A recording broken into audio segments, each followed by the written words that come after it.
Hey, Warren Eckstein here. Coyotes, coyotes, coyotes. A day doesn't go by in my office where I don't get a call or a question or hundreds of questions on the radio show every single year from people saying, Warren, what can we do to protect our dogs and our cats and our livestock from coyotes? Now, I'm a big coyote fan. I love coyotes and they have a right to live where they've been living for years. But it's very dangerous for many pet guardians out there. So what I did is I put together a list of everything that I recommend in terms of keeping your pet safe if you live in a coyote area.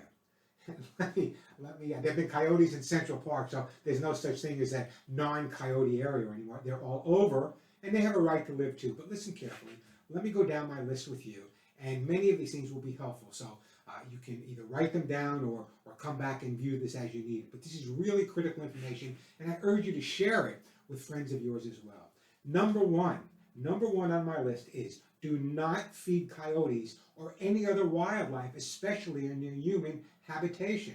I know we all like to feed the squirrels, we all like to feed the animals. By feeding them, we're actually encouraging coyotes to come onto our property. Not a good idea.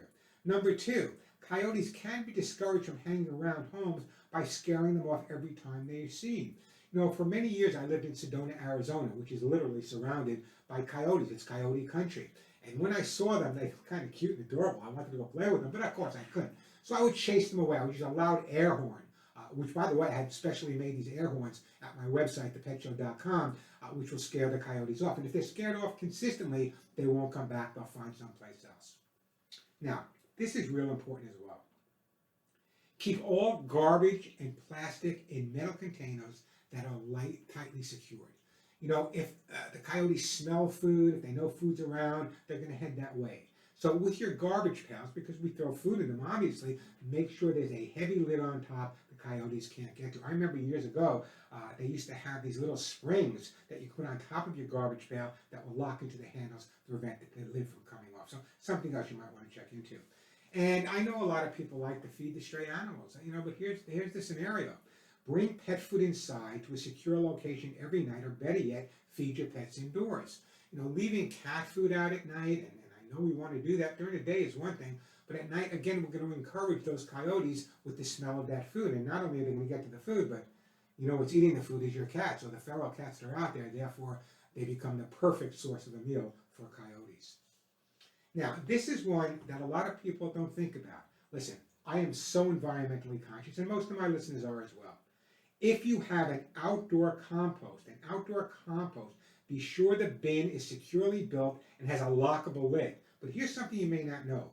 Remove any meat byproducts, fish, and cooked fruit and vegetables from compost.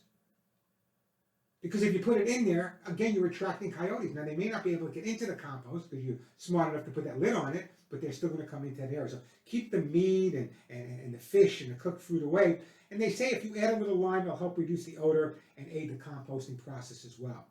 Also, if you have fruit trees, I have this great Maya lemon tree. I've been growing it for 4 years. I just got my first lemon this year, by the way. Make sure you pick up the fruit, because as the fruit ripens, again, it will encourage the coyotes to come onto your property. And obviously clean up after your dogs and your cats if they're in the yard, because basically coyotes are attracted to the feces of dogs and cats. Now, something that people have tried, I don't know if it works that well, it's called a roll bar.